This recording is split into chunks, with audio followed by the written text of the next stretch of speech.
Big news this morning on the fight against coronavirus. Pfizer announcing promising results from a late-stage trial of their vaccine, suggesting it may be 90% effective. Joining us now is Health and Human Services Secretary Alex Azar.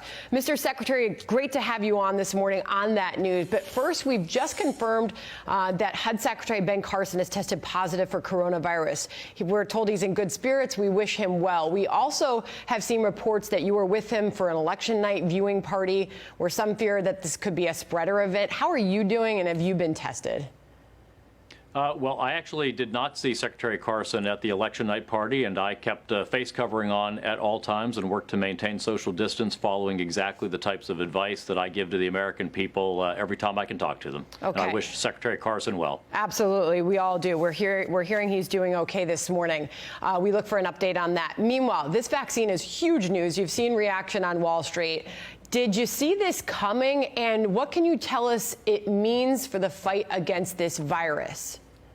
Well, today's a really historic day in the history of public health. You know, when I pulled together Operation Warp Speed under the direction of President Trump, the best people said that we could do would be to get vaccines in 12 to 18 months. And Dr. Fauci and others said that would be remarkable and historic. And here we are 10 months from this virus hitting our shores, and we have a vaccine that's proving 90% effective.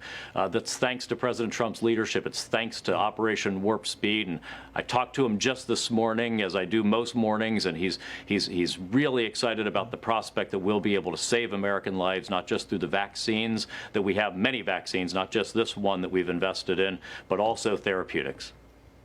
Mr. Secretary, I'm curious, do you know timeline? Everybody's wondering, when can we get this vaccine? When will it come to market?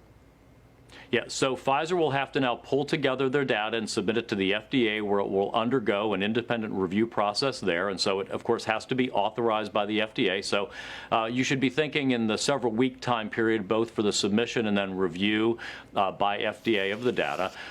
Thanks to Operation Warp Speed, we've actually guaranteed receipt of FDA-authorized vaccine from Pfizer, 100 million doses that we purchased for about $2 billion, with an option for another 500 million more. And those will start in increments of about 20 million doses, Pfizer has said, beginning in late November and continuing monthly thereafter.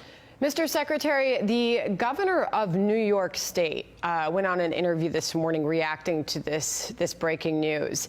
And he suggested somehow that this is bad timing to learn of the results of this vaccine. Listen. The bad news is that it's about 2 months before Joe Biden takes over.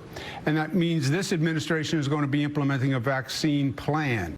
They're basically going to have the private providers do it, and that's going to leave out all sorts of communities that were left out the first time when COVID ravaged them. Hard to believe anybody would think that it's bad news to get these wonderful results from a late-stage trial of a vaccine. Mr. Azar, I'll let you respond specifically to that. He's making the point that, well, that means that Donald Trump is in charge of distribution. So react to the governor and also tell us about how it'll be distributed.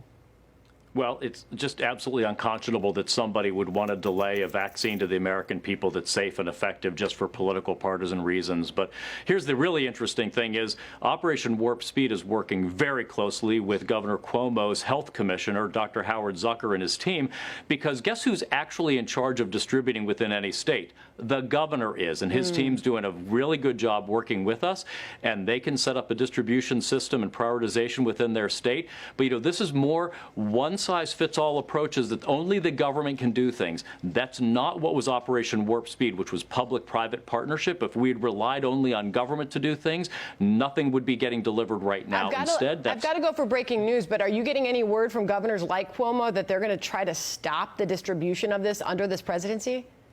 No, the other governors that we're working with are excited, and they want to be in charge of the distribution. They're working in partnership with us, and we've got a great plan that leverages the finest distribution system in the world to make sure vaccine gets where it needs to go safely and effectively. Does that include Cuomo? Well, it includes his staff. He ought to talk to them and maybe learn what their plans are. Got it. Mr. Secretary, really appreciate you coming on. We've got some breaking news. Thank you.